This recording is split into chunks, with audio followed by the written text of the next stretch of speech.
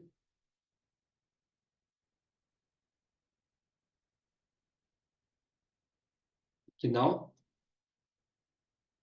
we'll end this session with the Purna Mantra. Om Purnamada Purnamidam Purnat Purnamudachyate Purnasya Purnamadaya Purnameva Vashishyate.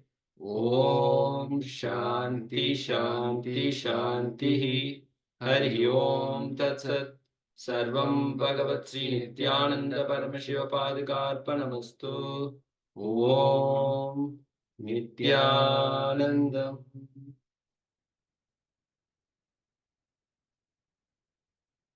Thank you, Nithyananda.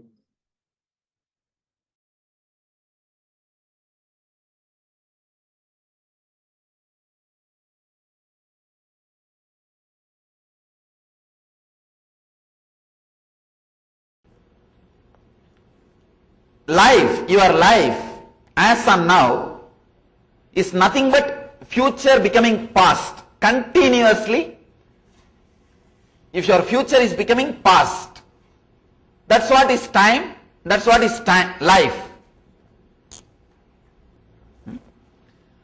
Future is just disappearing into past. And the space where the future and past meets, that point is what we call present, this moment. Understand? Constantly your future is disappearing into past. Maybe I can call this as a time shaft. Time is like a shaft, constantly rotating and disappearing into the past. Future is disappearing into past. The point where this future and the past meets is the present moment. Your mind is nothing but jumping between what you know as a life is your mind. Your mind is nothing but jumping between this past and future, constantly jumping between this past and the future. Am I right? You can't have even a single thought if you are in the present moment. Understand? You can't have a single thought if you are in the present moment. Thought means jumping from past to future, future to past. Constant, your mind is actually not noun, it's a verb. It is not noun, it is a verb. It's a constantly jumping. It is jumping from here to there, here to there, here to there. How many times you jump from past to future and future to past, that many number of thoughts you are having every second. Constantly jumping from past to future, future to past. This is the way your mind works. For example, if you are 100 times jumping from past to future, past to future, past to future to past, 100 times if you are jumping per second, you have 100 thoughts per second. But it's not 100, I'm just assuming it may be few thousands. Because 100 is too small, few thousands at least.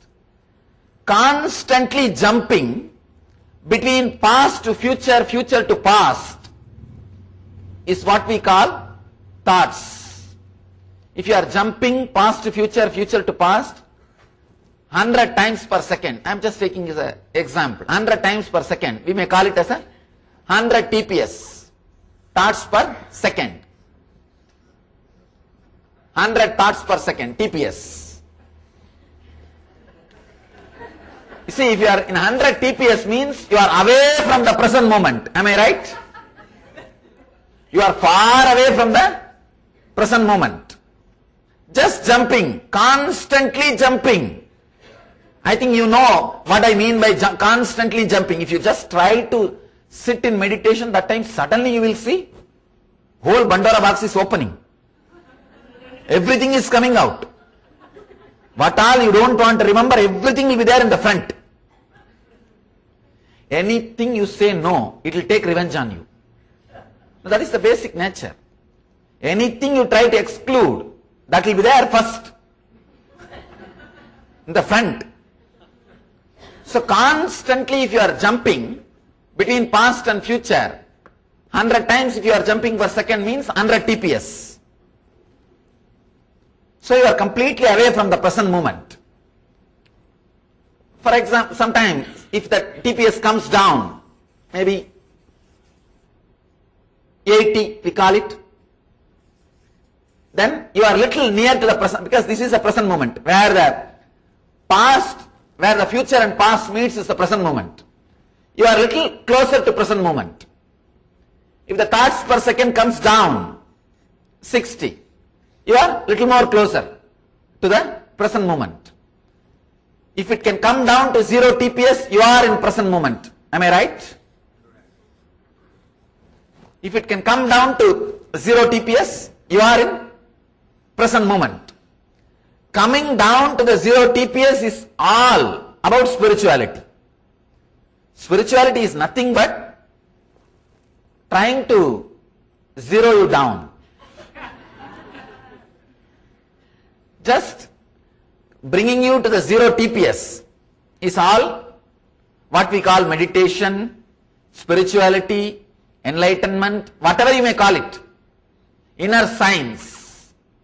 Maybe the inner science is the right word. Science for inner transformation. That's all. One more thing. When your TPS is too high, you will neither be clear about your past or future, because you are seeing the past or future from distant, and you are constantly busy in jumping to the other corner, other side. When you are in the past, already you are thinking of the next step. For example, morning when you are out of your bed and when you start brushing, already you are thinking about your office. If you are sitting in the office, already you are thinking about evening beach. If you are sitting in the beach, already you are planning about going back to the home. If you are sitting in the home, you are already started planning about what to do next, tomorrow. So one thing is sure, if you are here, you are not here. If you are here, you are not here. We are very clear about it. The past and the future, because you are too busy in jumping, we neither look into the past nor look into the future properly. If your TPS comes down, your vision towards the past and future will become more clear. Understand? Now it may look like a too big promise. If I say, if your TPS comes down, you will experience peace, you can believe. But I am making a statement. If your TPS comes down, you can see your future clearly. Now this looks to be a too big promise. Understand?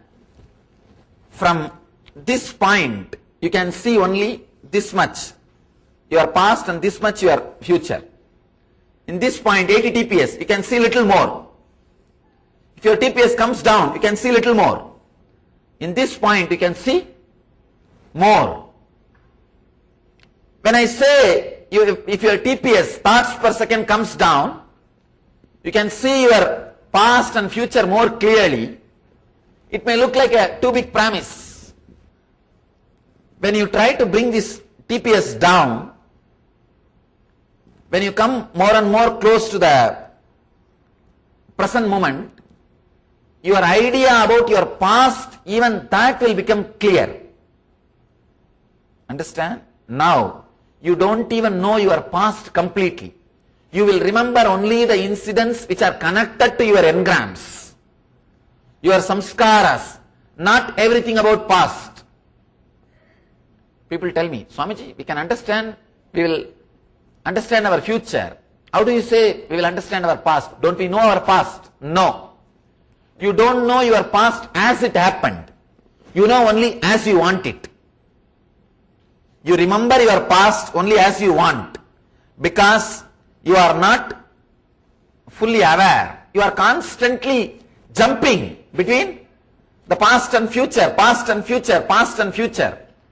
One more thing, because you are constantly jumping, you reproduce the same old past into your future. It's like you have in one part some dirty thing, in another one part some good food or sweets or fruits. If some fly is flying between these two constantly, from this dirt to food, what will happen? Whole dirt will settle on the food. Same thing you are doing.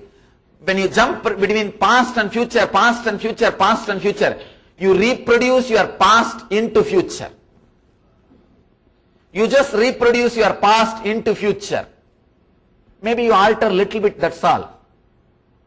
See, when you sit in the home and worry, it is homework. When you sit in the office and worry, it is profession. When you sit in the beach and worry, it is vacation. That's all. You may just change the place, but the life is going to be same. Jumping between the past and future constantly, you will naturally reproduce the same past into future. People ask me, Swamiji, our future is open or we have something like fate? If you are intelligent enough to interfere, your future is open. If you are not intelligent enough to make conscious decision and interfere, the same programmed CD will go on. It's like a CD player. You have put a CD and that will be constantly playing.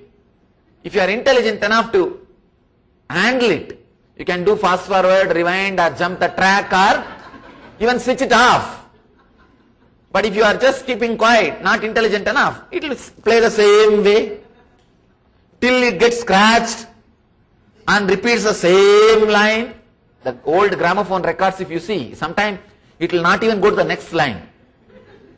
Doing, doing, doing. So much. It went through the same way, it got scratched.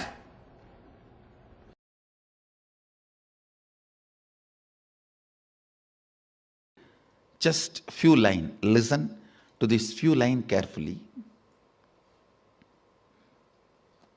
1.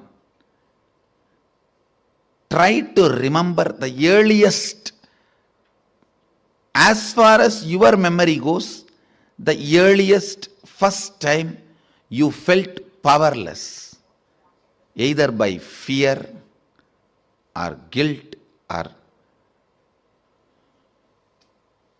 weakness. First time when you felt powerless.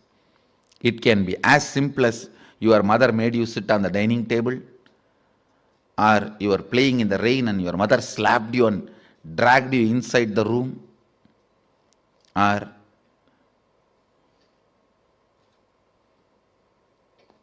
just a stone thrown by your friend or your brother has hit you. It can be as simple as this, or your sister snatching the ice cream. Now usually sisters don't snatch, only brothers snatch. No, I have seen. Sister is the best relationship. I grew up in large family. Sister is the best relationship. It can be as simple as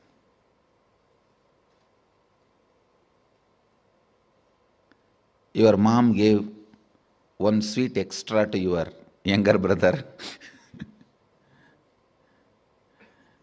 Your dad gave one cloth or jewel extra to your younger sister. It can be anything. First time when you felt powerless,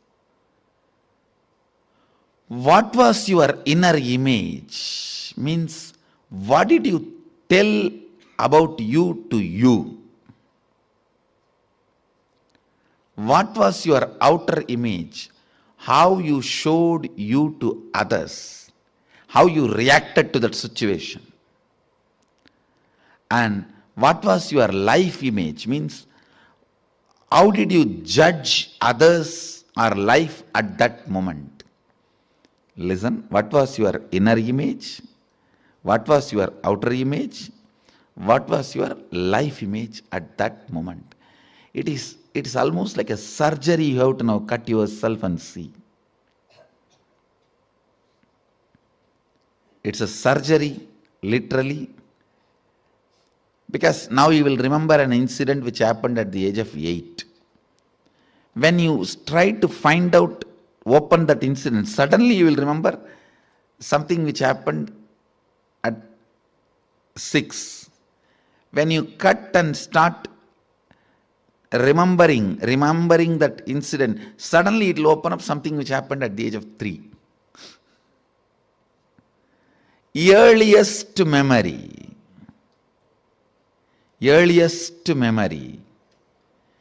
first time as far as you can remember, when you became powerless. Actually, you will be surprised because I'm going to blow prana into you. Means awaken your pranic energy. You will remember the memories you never thought, you never imagined you will be able to remember. Actually, only now you will see directly what I can do to your mind. You will suddenly remember the deepest layers of your memory. You may even remember what happened during your birth, and even those scenes you may start seeing. Actually, I am going to blow prana into your navel center. You will be there only, I will be here only. I will be awakening you. See, the navel center means your umbilical cord connection with your mother. That is the zone stores earliest memories. And if that awakens, means Kundalini enters into that navel zone, suddenly you will see from your birth, when they cut that umbilical cord, from that you will start remembering the memories. There are 3-4 rules. Always root pattern will be formed before the age of 7. So the first incident you find will be before the age of 7. If it is after 7, you will have to dig out and you will find it. Always the incident will be before the age of 7. That's one. Second, all major sufferings, whether it is physical or mental, you go through in the life will be connected to that root pattern. It is the root pattern responsible for serious physical or mental sufferings you go through. It starts only from there. And blessed are those who complete with their root pattern when they are young or before it manifests as any serious disorder.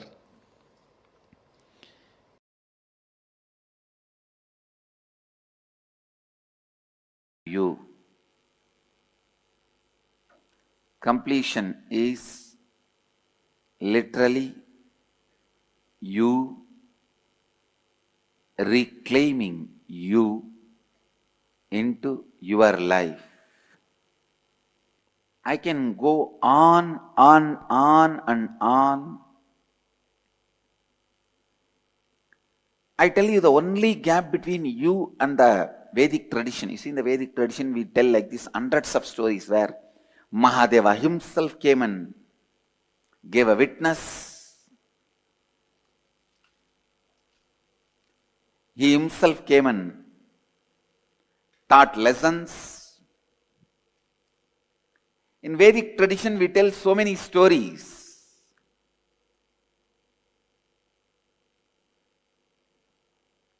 Surely our masters are not liars.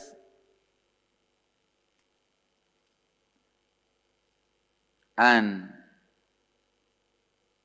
they are not the people with superstitions.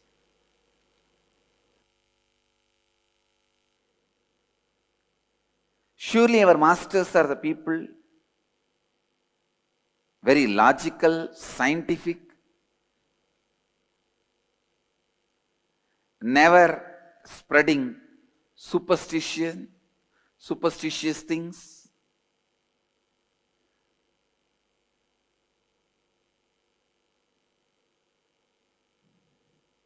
But in the modern day, all these things are thought to be superstitiousness.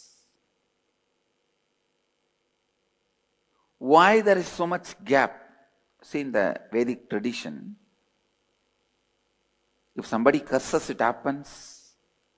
An ordinary housewife, Savitri, is able to stop the sun.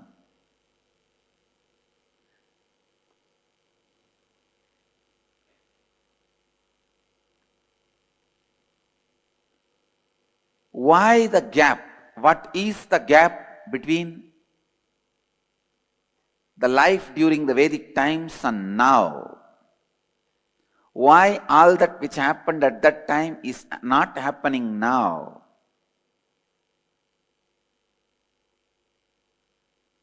Jnanasambandar gave life to the dead just like that.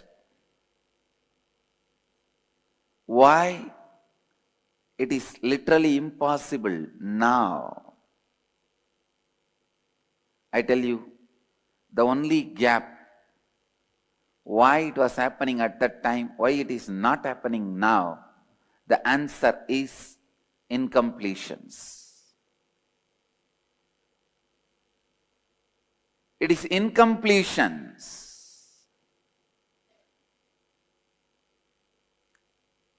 When you complete everything what you read in the Vedic tradition becomes reality, can be reality. I tell you, completion is the bridge to reach Vedic tradition, to reach the extraordinary powers, to experience extraordinary happenings in your life. Completion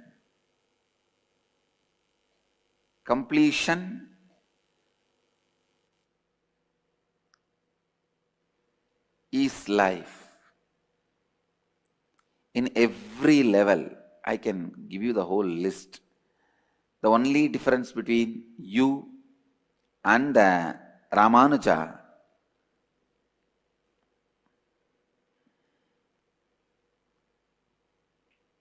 I'm talking about mathematician Srinivasa Ramanujam.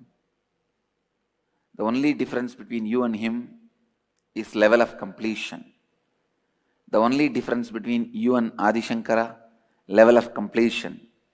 The only difference between you and Trinetra Diksha, level of completion.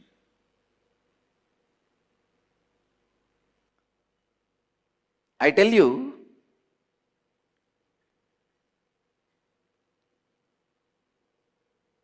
with the completion,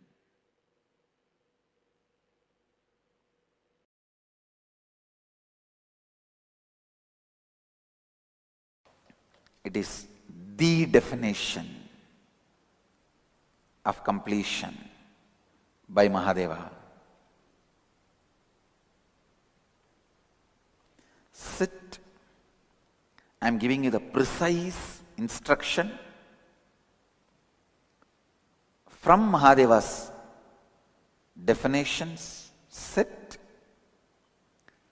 and decide that you are going to complete with some of this past incompletion, and let your attention be on the whole incompletion being relived with the clear understanding of unclutching. Identify why that happened, because it has happened. With that understanding, why that happened, because that happened. Why you reacted the way you reacted, because you reacted the way you reacted. Why the action? Because the action. Why the reaction? Because the reaction. Any past incident has no valid, adequate reason to the present conscious cognition. Any past reason cannot be adequate for the present cognition. Any past incident has no reason or cause for why it happened the way it happened. It just happened the way it happened, and it did not happen the way it did not happen. That's all. With this clarity, relive, you will see the form you are able to remember in which the incompletion happened will melt down, will lose its power over you. That is the definition that completion has happened. The incompletions have melted down. Go on, go on, go on. Other than the form you are having this moment, you should not be able to remember any form of the past. Then you become formless.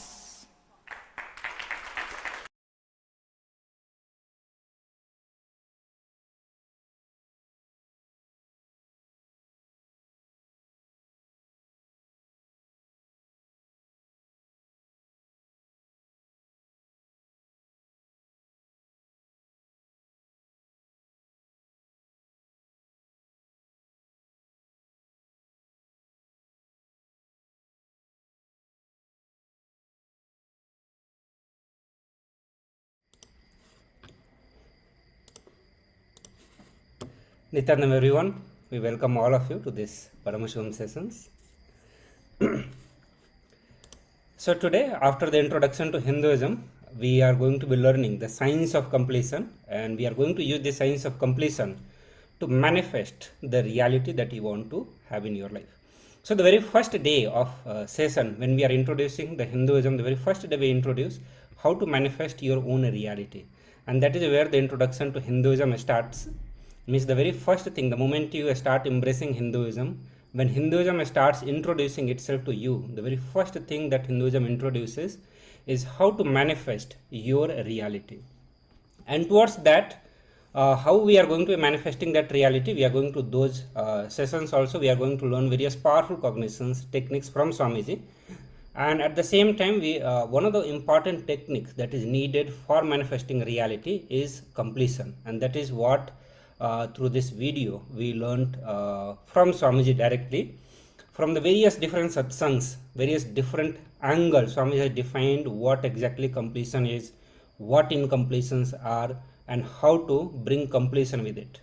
In coming many sessions, not just today, but coming many other days sessions, we are going to be learning various other definitions of the completions till actually you master it and you start experiencing completion. We are going to be teaching the science of completion, and along with that many other sciences we are going to be learning. So let's have a little more understanding about the completion. Also at the same time, I request all the participants to participate in this whole session that is going on. If you have any doubt, please drop a message. So do not let that doubt be with you. The moment it is there, you feel that it need to have some clarity, please ask us. Please feel free to ask any questions, clarification that you want to have. These sessions on completions are very, very important. This is one of the main technique that you are going to be learning from Swamiji, and you are going to use it during entire life itself or till you become enlightened. So this completion technique is very, very important, and that's why I request all of you to feel free to ask the questions and doubts so that you learn this technique completely, okay, and be completely complete. So we are going to have a brief story about the completion, and then we'll further talk about completions also. So these are from the Akashic records of the birth of Bhagavan Gajamukhamurti.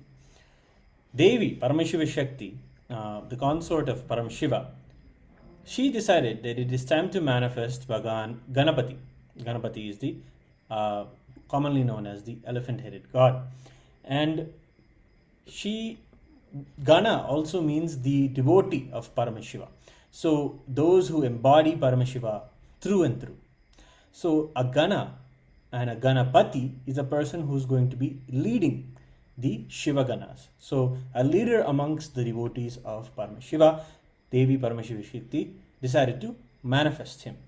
So she was making the body for the being with her own muscle memory and the bio memory. So she was making it. The story tells that with the sandalwood paste that she would use to perfume herself during the sacred bath, she was making Ganapati out of that. And while she decided that she would make this deity and infuse her own muscle memory and bio memory, she also decided that Paramashiva should come and infuse the bio energy. So she leaves the body and goes for bathing to get ready to do the puja for her regular routine. And because of the power of Paramashiva Shakti, that being was alive and immediately started moving around, and he was yet not fully awakened being. So it did not know who is his father, who is the mother, and all that. So when Paramashiva came, the being tried to stop the Paramashiva from entering the KAILASA. That moment Paramashiva tried to say, I am come to enter you, and you are the creation of Paramashiva Shakti. She has kept you for me to and have give you the bio energy of Paramashiva, and now we have to sit together and complete you. You have a potential, you are yet to flower. And the being was not that conscious or ready to understand. It was just trying to throw some simple tantrum like a cute baby. Then Paramashiva understood.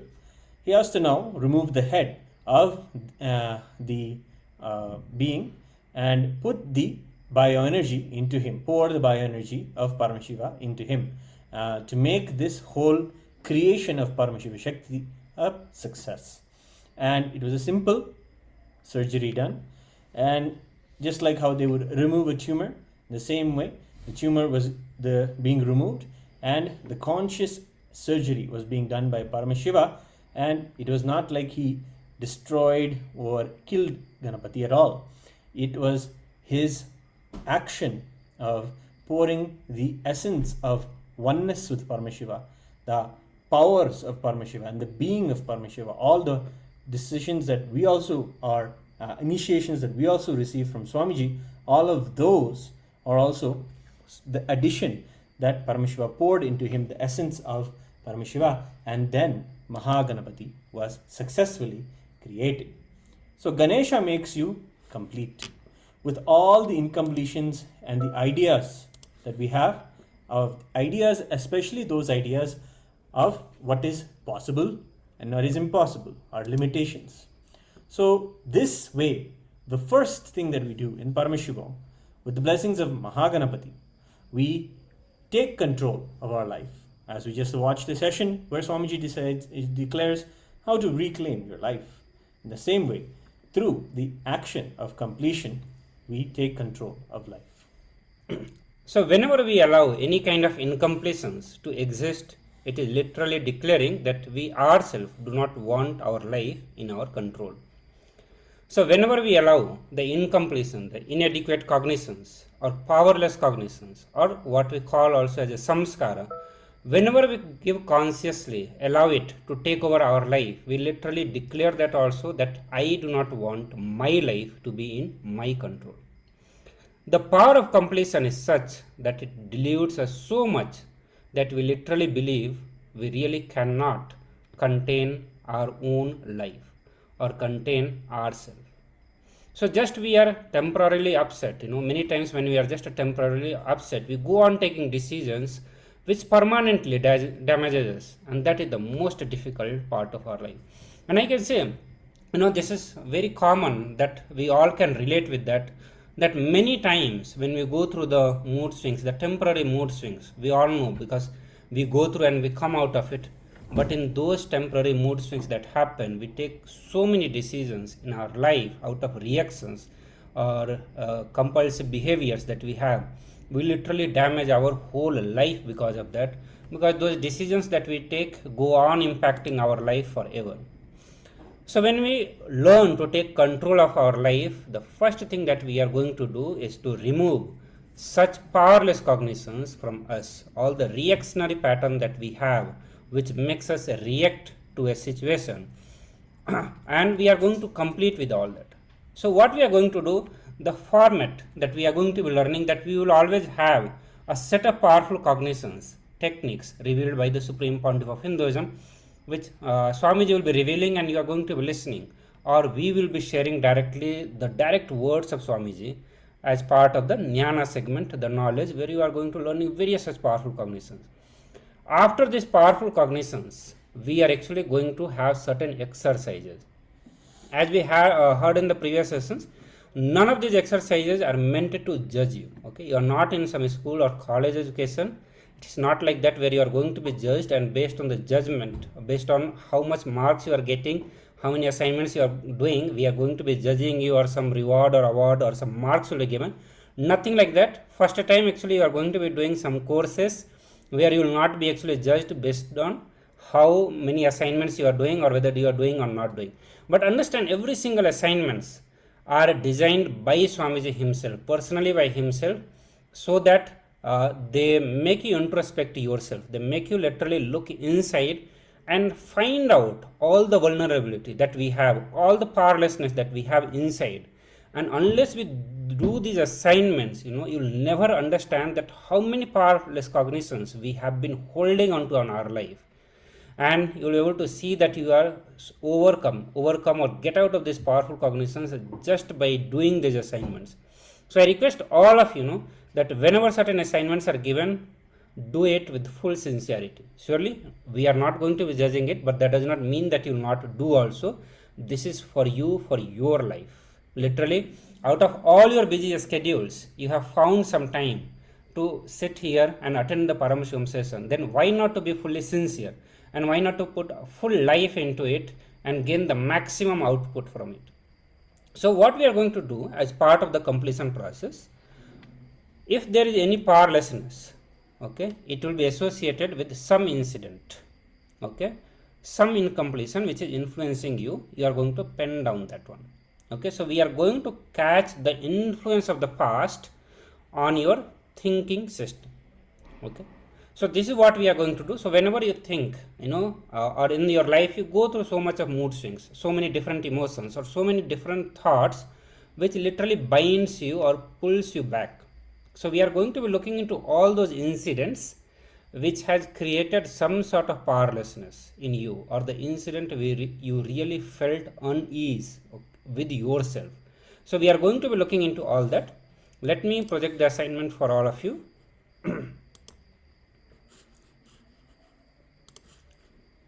So I will project the all the steps also on the screen. Yes. So now you can see all the steps also. Yes. So that was the first step. In the second step, you are going to be doing reliving, and that is the actual process of completion.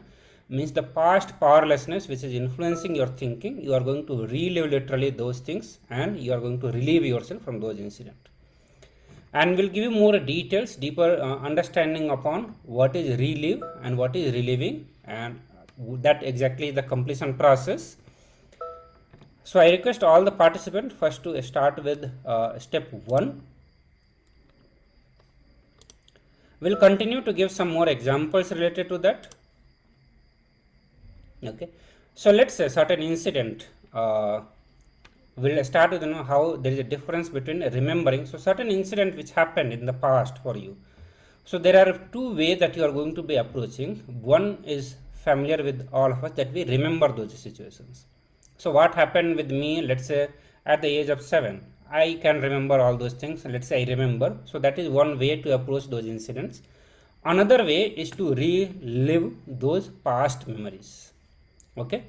Let's say something happened in your life at the age of 8 or 9, which is still influencing your thinking. Or Like Swamiji gives one example, a very famous example that he gives.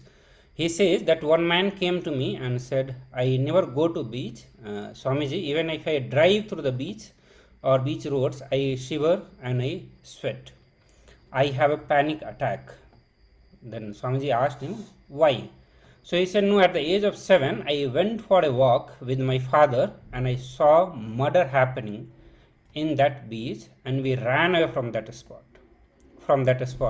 And till I cannot, like even till that, now he is, when he was narrating the story to Swamiji, incident to Swamiji, then now I am 57 and still I cannot go to the beach. So just, you can imagine, just visualize this whole situation that a young kid, 7-year or 8-year-old, he just casually walking or having his morning walk or evening walk, and suddenly he sees in front of his eyes somebody is getting killed. He is losing his life. So surely the kid is not going to be very happy and blissful. He is going to go through so much of emotional ups and downs that time. He may go through the trauma also. So that emotional collapsing that happens, or the powerlessness that he feels at that moment, it continues to be in his life. It sits in his muscle memory, biomemory, and it continues for throughout of his life unless he actually completes with that incident that happened in life. So this is the incident we are talking. So this incident would be easy for all of you to relate with. But like similar to this, there will be so many other incidents in your life which would have made you feel powerless in that situation, which would have put you in the uneasy situation which you were not able to handle. You didn't know how to respond. You didn't know how to react to that situations. Understand, all these things are powerlessness, and these are the incidents you are going to be writing down now. So in this first step, you are going to write down all such incidents. So further Swamiji narrates that story, and he says that carefully listen, that he tells that person that listen, you are 57 now. Something that happened at the age of 7, if you remain as 57 and visualize what happened at the age of 7, that is called remembering. So understand the difference that Swamiji is telling, or want all of us to cognize the difference between remembering and reliving.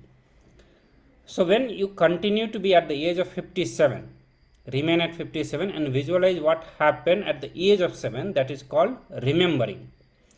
Reliving means you forget your present identity.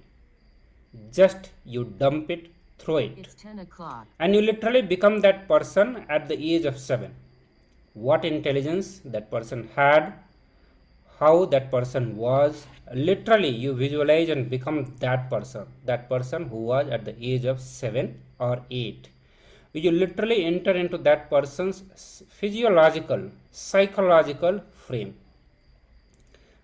And that is what is called reliving. So whenever you write the incident and when we ask you to do the completion process, means relive and relieve yourself, means this is what is expected, that you literally, if you found an incident that happened in your life, let's say even at the age of 15, maybe you are not able to find what happened at the age of 7, maybe if you are able to remember what happened at the age of 15, so you are literally going to forget yourself completely and remember yourself at the 15.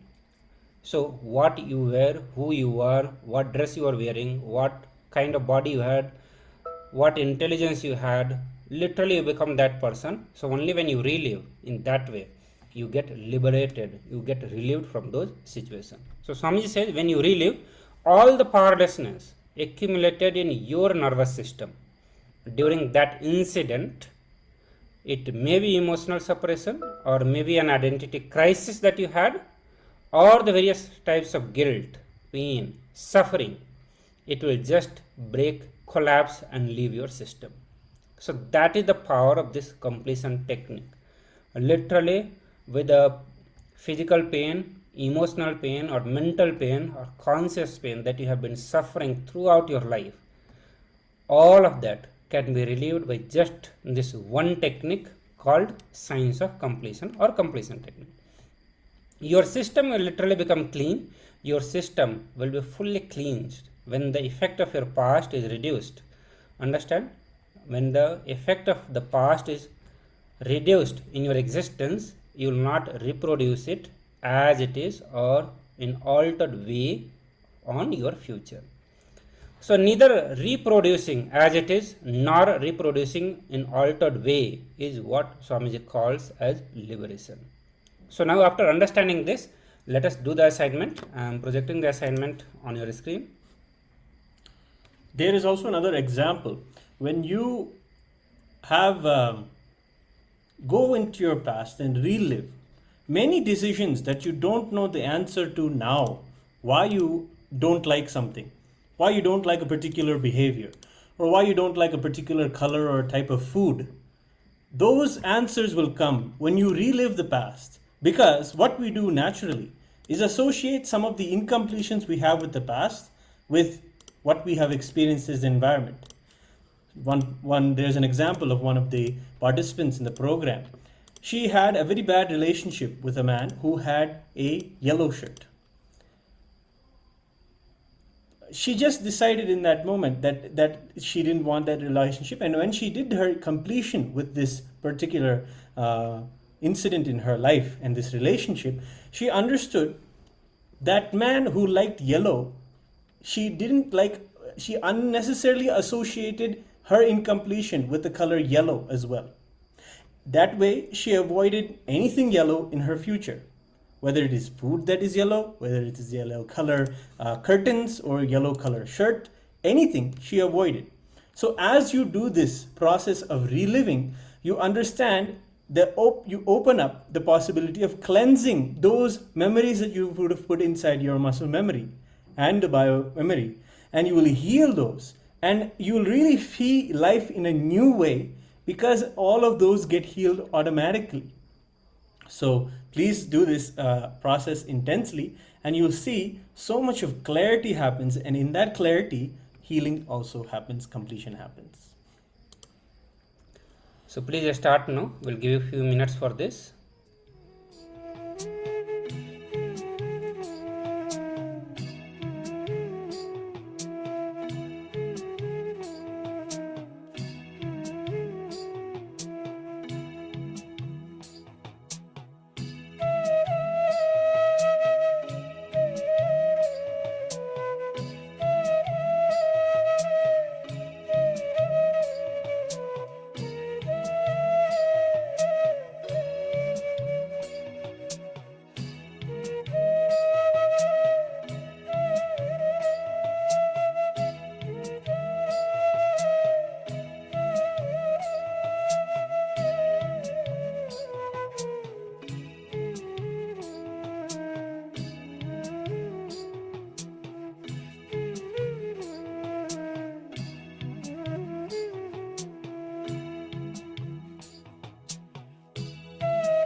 Yes, Nithyananda everyone.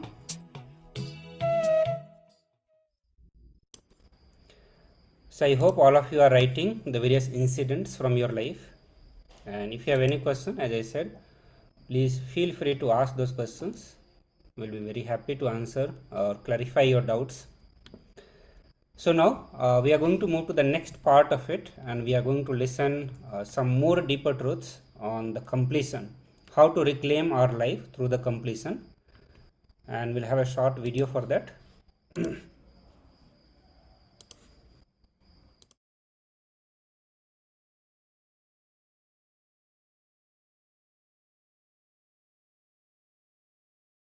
Please understand, just by removing a tree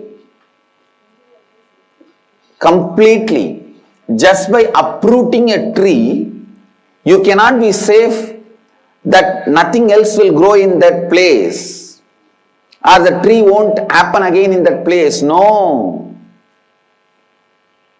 You need to understand a very important thing.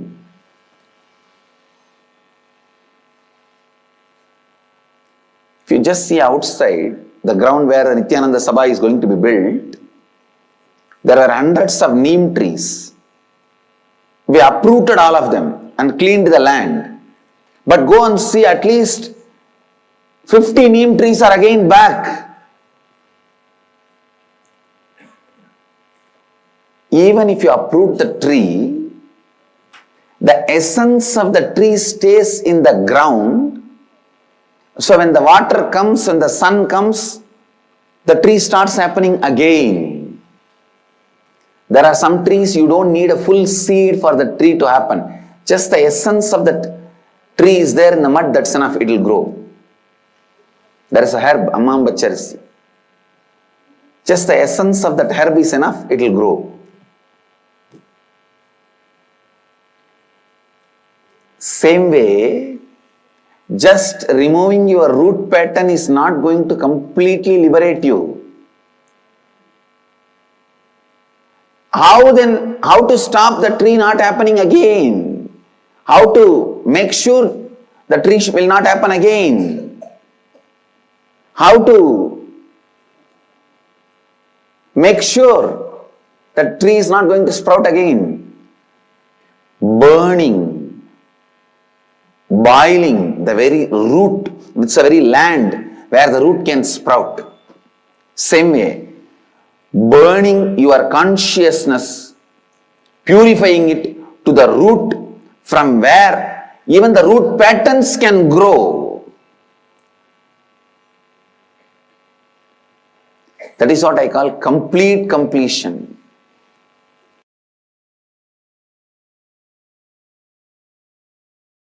Today I wanted to expand on a different dimension of completion. The dimension of perpetual completion. That happens, please understand, that happens by constantly completing not just with your root pattern, all the pain patterns. 48 days do samskara dahana kriya. Samskara dahana kriya means burning all your pain patterns, which is the root of suffering in your life. 48 days of samskara dahana kriya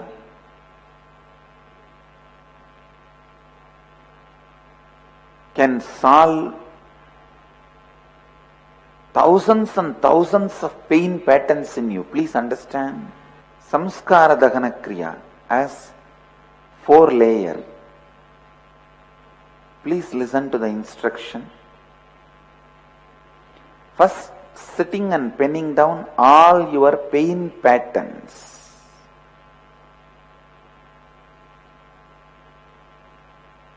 Then reliving them in your inner space. Then reliving them using the mirror and sitting with somebody and sharing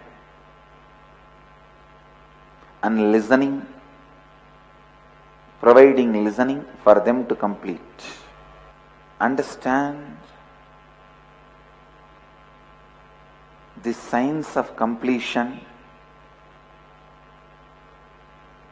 Understand the signs of completion is so powerful.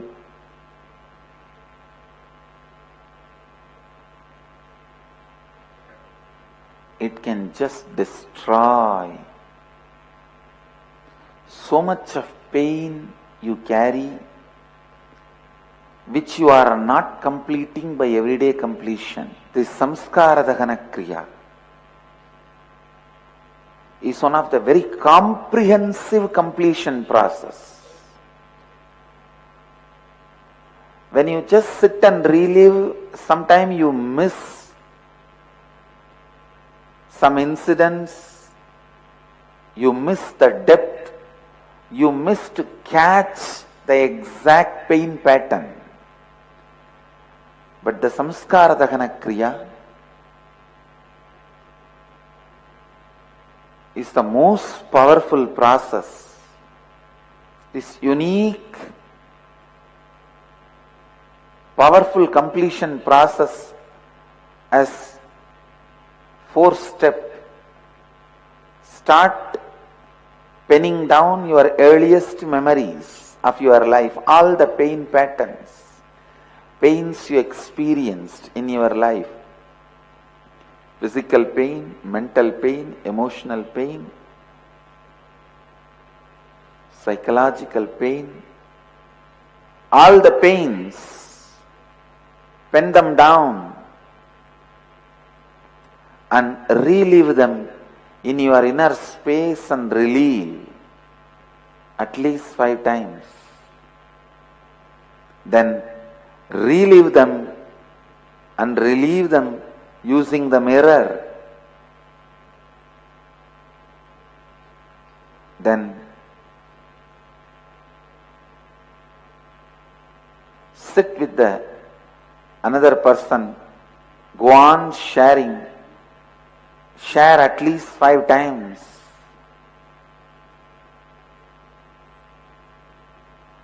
Listen at least 5 persons' completion story. After completion, destroy the paper you wrote, in which you wrote all your pains, and burn them away. If you are near by our temple, center, ashram, you can do Rudrahoma and burn those papers. Otherwise, just burn them safely and dispose them. If people are feeling shy to talk to each other, share their incompletions, let them sit with the mirror and talk to the mirror. But go on and on. At least 5 times. Talk to the mirror. Listen, samskara dahana kriya has 21 action. Penning down all the pains you went through in your life, the first action. Second, reliving 5 times in your inner space. Third, reliving using the mirror. Fourth, sharing with somebody 5 times. Fifth, listening to other person's incompletions, at least 5 members. So if you see, it will be 21 actions. Start with the earliest painful memories of your life and recall all the unpleasant incidents of your life. And pen down. Once you pen down, relive in your inner space and then relive using the mirror and then relive using the other person's eyes by sharing. Be a space of listening for other person to complete. Understand?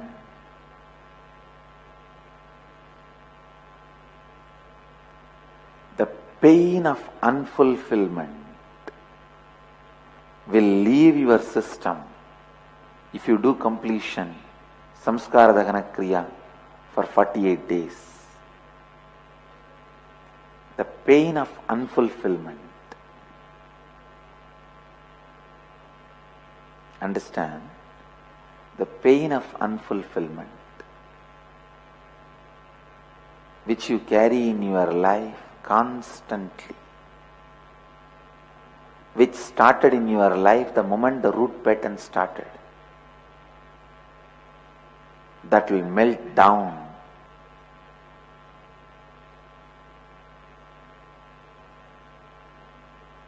The more and more beings you cause completion, the more and more you become complete. The more and more people you cause completion, the more and more you become complete.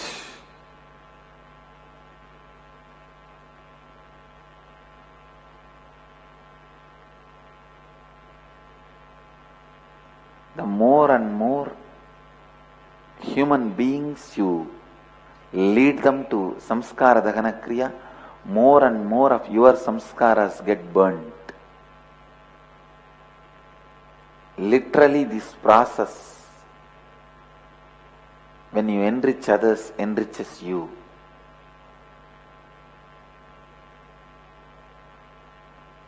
After 10-15 days, the subtle pain patterns will start coming out, erupting out. Completion with all of them, those subtle pain patterns, pain points, leads to deeper and deeper cleansing. And I tell you, 48 days of samskara dahana kriya will surely give you some siddhi, some miracle power. If you think you don't have time for the samskara dahana kriya, that is one more pain pattern. Sit and pen down when you started creating that pain pattern and complete.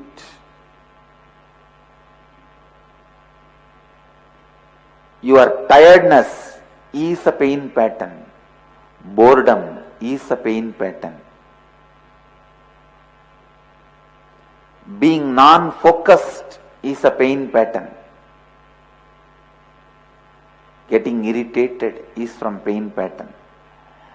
Anything which you have other than samadhi is pain pattern. Anything which you have other than samadhi is pain pattern. Sit and complete, complete, complete. Whoever believes they have pain and world has pain, do this samskara dahana kriya for next 48 days. Enrich, teach. I tell you, there are millions of people who are suffering, waiting for some solution. They will listen to you. Actually, if you start today, the 45th day comes as Vijayadashami. Maybe the last 3 days you can do twice, morning and evening. And Vijayadashami day we can conclude. Even in between few days, if you want, you can do morning and evening and take few days break. So keep it this way, at least 48 times you should have done. Samskara dahana kriya completion can be done even through two-way video conferencing or the Skype call. But you have to see each other's face. Only then it becomes effective. So every day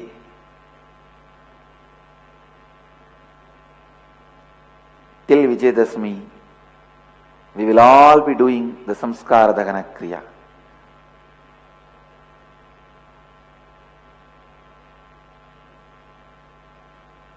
We should all be doing the samskara dahana kriya.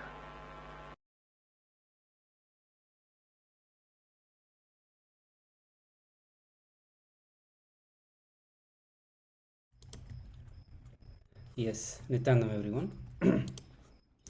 So one participant, Dominica, is asking that I have several incidents in my life, and one is from when I was 18-year-old.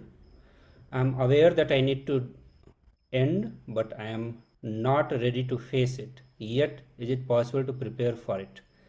There are situations when it comes back to my mind and I feel bad. I do completion very often, but I put this incident aside. Yes.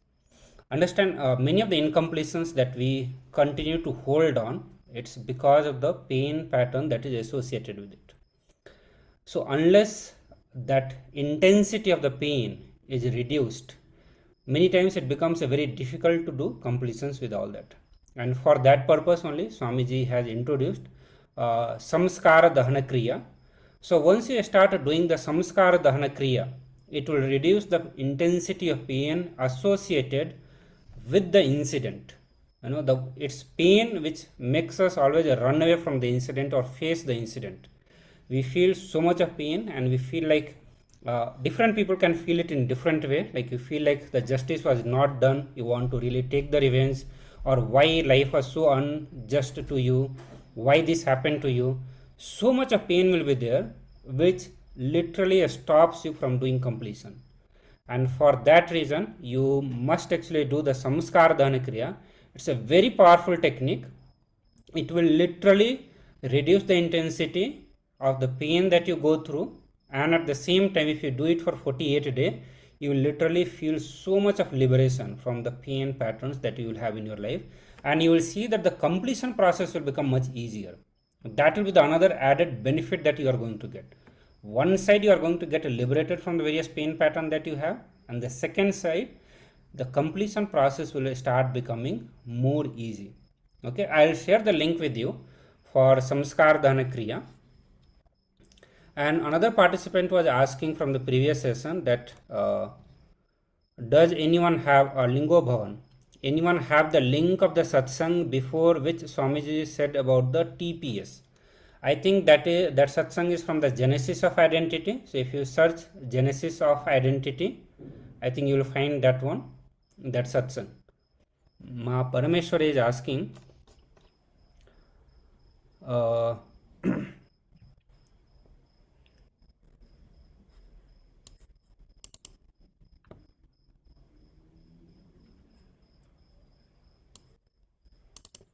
exact. So Ma Parameshwari, the example that we gave, or Swamiji, the example Swamiji gave, the child going to the beach and suddenly he sees somebody getting killed. The kind of emotional trauma that he will go through, or psychological collapsing or breakdown that happens, it happens to many of us in a different way. The incident that you are pointing, that has also caused so much of psychological it had so much of psychological impact on you, and that can only be reduced by completion process. There is no other alternative that can be done. You will have to start doing completion, and I would strongly suggest, because you also did the Paramashivoham Level 2 in the previous season, you are well aware of the samskara dahana kriya. I'll strongly recommend that all the people who literally face so much of pain while they are doing the completion, and they feel like they cannot do the completion or they cannot face that incident, I strongly recommend that you do samskara dahana kriya. Make it as a lifestyle practice for yourself. So before you go to the sleep, before you go to bed, do the samskara dahana kriya. Just do for 30 minutes. You don't have to do for very long time. If you are not able to give whole day, or let's say few hours, just before sleep, give half an hour. You will understand, you will start seeing that how much time and life it adds to you. See, all of us, when we feel that we do not have time or lack of time that we have in our life to do this completion or do these sessions, I tell you, Only when you practice the technique given by Swamiji, you will see that all these techniques will add so much of time and so much of life to you. You will start having abundance of time. You will start having abundance of life also. So please do that. And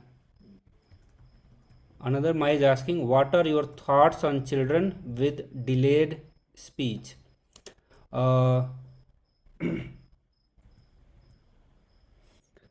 One thing that you can do today at the end of the sessions, or rather I say the 7 p.m. ET, Swamiji himself will be coming to bless all of us, give the live darshan.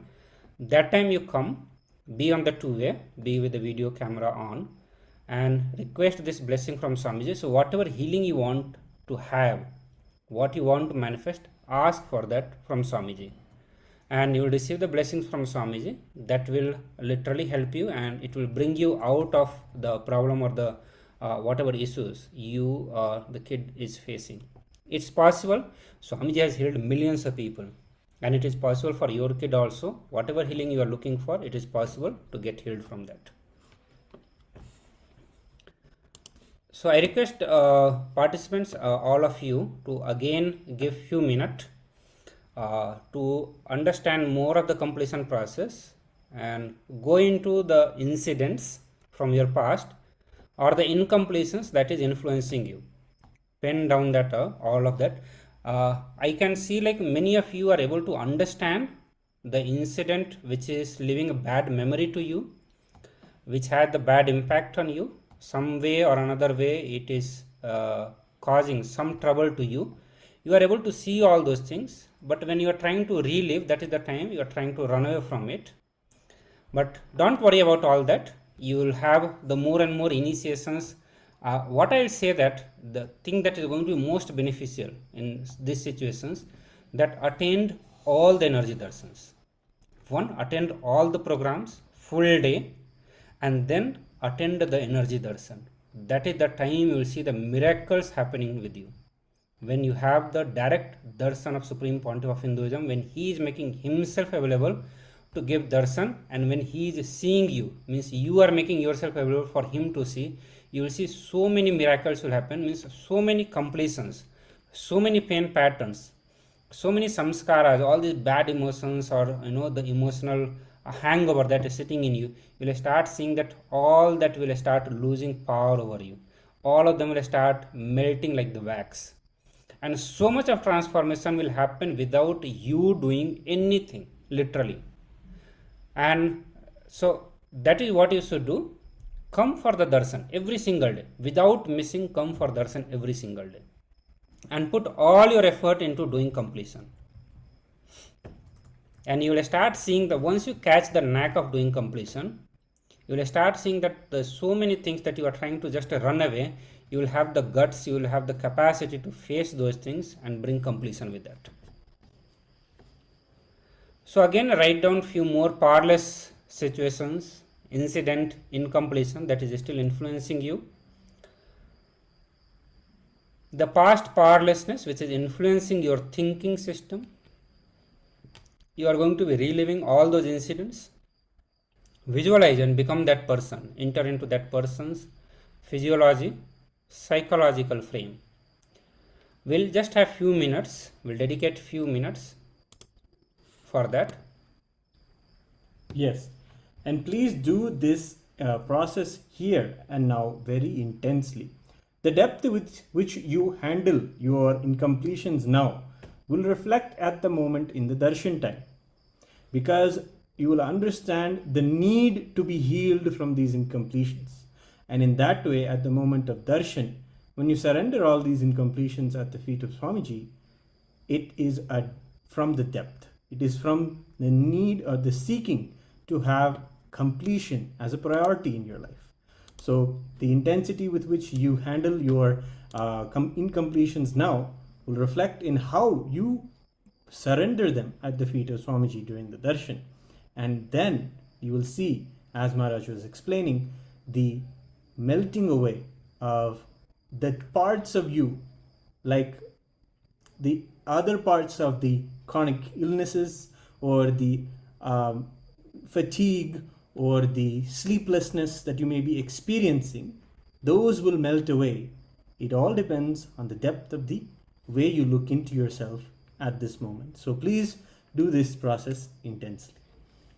Yes. So Ma, another amazing Lucky is asking what time will that be? That is 7 p.m. ET. So I think 3.5 hours from now, almost 3.5 hours, you are going to have the darshan. And also I have one sincere request from all the participants that I request participant to participant conversations should be avoided. If you have any doubt or anything that you want to have, you directly ask the acharyas or the support team that is available. But you should and you must avoid having any kind of conversations within the participants and trying to help each other. Let all of us do that job. I hope we will be able to do that in more better way.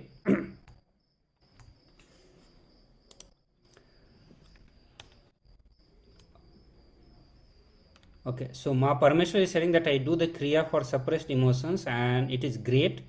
I started to feel more strength, physical and mental. I even still have the health issues. Yes.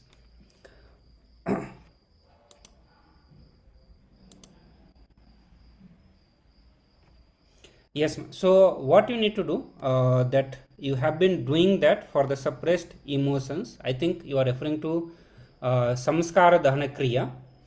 And what I will suggest, that there was a time, and you will see in the many of the videos, Swamiji emphasizes all of us to do samskara dahana kriya for 48 days, unbroken 48 days to do. And many of us have gone through those processes within the KAILASA itself, within the Adinams.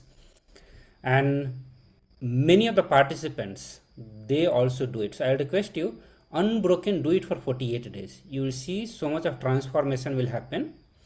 And that will also open the door to many more completions. And at the same time, that does not mean that, you should avoid doing completion, but rather you put your time into doing completion also. All this will be part of, like, you continue doing and then you come to that incident which happened. The whole completion process is all about your ability to find the root incident that happened. The moment you have found the root incident, understand now completion is very, very easy. To get out of that pain or any kind of pattern that we are holding on to it, you just need to get into that incident. And that happens only when you are very persistent about doing the completion. Understand? All this leaves so much of pain in us. And that is very much experience for all of you. Like when I'm saying, it's not like something which is not relatable to any one of you. We all have this as our experience. All these emotions have so much of pain, and because of that we do not want to look into our past. So the many of the patterns that we carry are built before the age of 7, but because of the pain we are not ready to look into, and because of that it does not get revealed to us also. So when Swamiji is literally sitting with you, helping you to bring the completion, when so much of pain gets triggered, he will also wait for you to do completion with your pain patterns. The more and more you do, you become more capable to face those incidents, and then the completion can happen. So just have the patience and be persistent to do the completion processes. Before or after?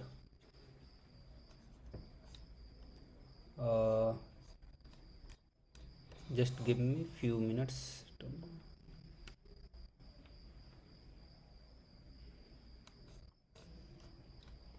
What does it mean? So before or after 7?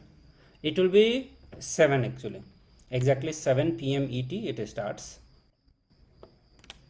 So 7 p.m. ET to it may go up to 9 p.m. ET, or most of the time it is around 2 hours. Sometimes it goes little more than 2 hours, sometimes it is less than 2 hours, but it's around 2 hours every day. Okay. So now let us get into the next session, and what we are going to do, that we are going to manifest the power now, the power of consciousness over matter. So today is the very first day, and many of you would have already started manifesting power. Understand the Paramashivoham program. Swamiji gives the commitment that for this whole 21 day, he makes himself available to you. Or just to make himself available to all of us, he introduced this program called Paramashivoham. So literally, he is with all of us. He is watching, he is witnessing, he is helping all of us to realize the ultimate. He starts from where you want, that the very first day we are talking about how to manifest your reality. We start from there, but at the same time, he will manifest the ultimate also in you. So he is there. Understand, let us experience his presence through the power manifestation. And I request all the participants now to sit straight, have one coconut. If you do not have the coconut, you can take any round object. Prefer to have some fruits. The round apple, orange, something you can take. If you don't have, you can take some vegetables like potato, tomato. You can take all of those things. But it is best to have the coconut. All patterns are created before or after the age of 7. Okay, it is created before the age of 7. Without any exception, it is created before the age of 7. Very rarely, it is created after 7 when you go through intense psychological collapsing.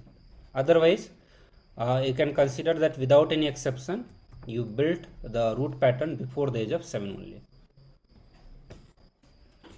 And we continue to live that again and again.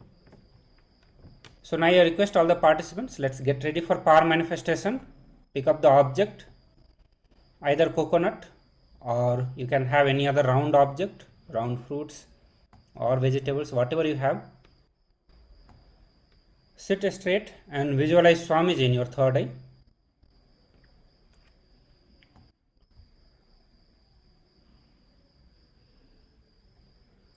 Ma Parmeshwar is saying in last few days I could not attend of the previous program, and this time it will be the same issues, but in each way we got a lot of benefit. Yes, that will always happen. The more and more time we spend with Swamiji teachings, it's always going to add so much to you. And it happens with all of us. It's our experience. The satsang that I would have watched 10 years before, I continue to watch it, and every time or again and again when I'm watching, I continue to get new understanding, new clicks from that, and the various powerful cognition that Swamiji shares that continue to help me through the various life situations. And it is not just your experience, it will be experience for everyone. And that's the beauty of Swamiji teachings. It never becomes old.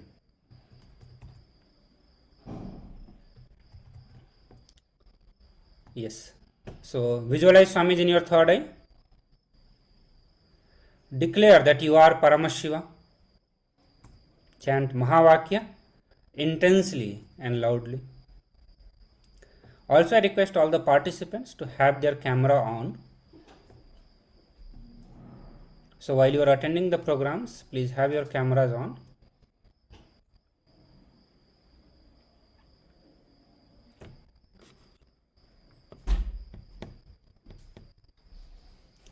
Chant Mahavakya intensely and loudly. Make the declaration to manifest the power. Give the command to the coconut or any object that you are holding. Give the command to move it.